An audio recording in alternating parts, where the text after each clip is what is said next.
there's two things that are happening.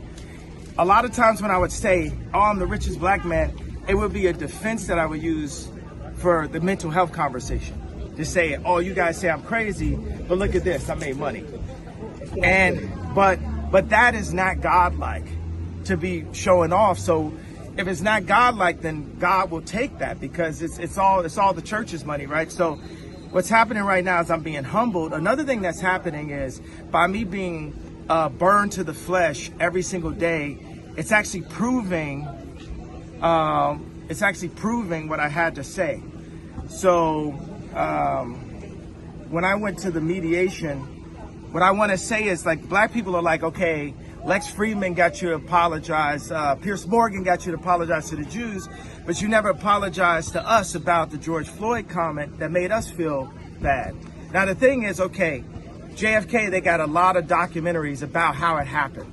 So we can argue about how it happened, which I like the fact that we can do that. But regardless, when I see that video as a black person, it hurts my feelings.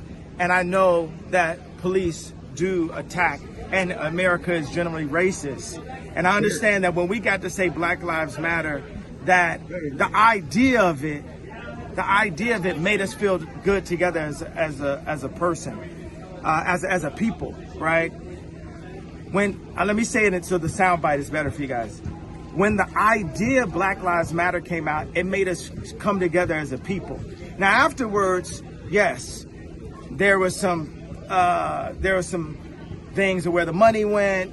There were some things where it was used in order to push us to the Democratic vote. There were people behind it involved. That happened. But the general feeling, so when I said that and I questioned the death of George Floyd, it hurt my people. It hurt the black people. So I want to apologize to hurting them, because right now God has shown me by what Adidas is doing and by what the media is doing, I know how it feels to have a knee on my neck now.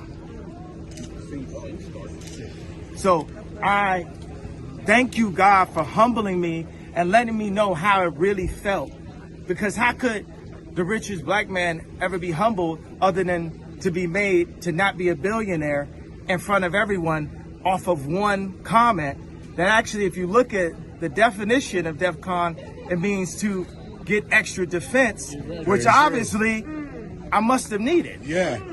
I must have needed that extra defense. Are you worried you ruined your legacy, Kanye? How? Yeah. Well, stop. I'm not worried. I'm just not worried, period. God is alive.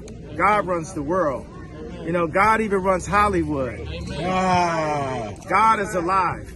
And he's using me right now. He chose me for such a time like this to basically for the media to put their knee on my neck, for Adidas to put their knee on my neck. All I ever wanted at Adidas, I left Nike because Nike wouldn't give me a percentage for my shoes when I had the Red October. And my girlfriend at the time was pregnant, and I needed to get some money. Because if I was the kid that just had the red shoes, I could have never been a black man wearing a red hat. Right.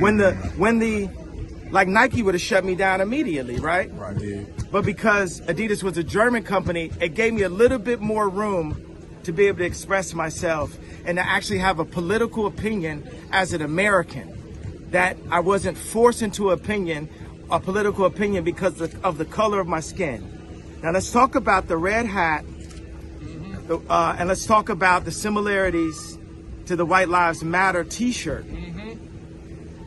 The thing about the red hat that drove me to a point of exhaustion, which was misdiagnosed by I'm not going to say what race, what people, doctor, and what hospital, and what media it went to. We know I can't say that. It was a Jewish doctor that diagnosed me of having a disorder that would have had me on medication right now. At a time like this, if I was on medication right now, then one pill could have been swapped out and it would be Michael Jackson and Prince all over again. But because I didn't take the misdiagnosis and I didn't take the medication, I'm able to speak to you guys clear of thought and transparently. Now let me talk about the red hat. Wearing the MAGA hat, the way that Hollywood's political agenda attacked me and put me to a point of exhaustion was death by 1,000 cuts.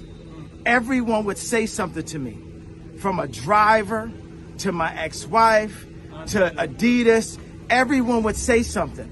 So when I wore that White Lives Matter, I said, I'm not going through this again. I'm not going. Hey, y'all gonna leave me alone about my t-shirt.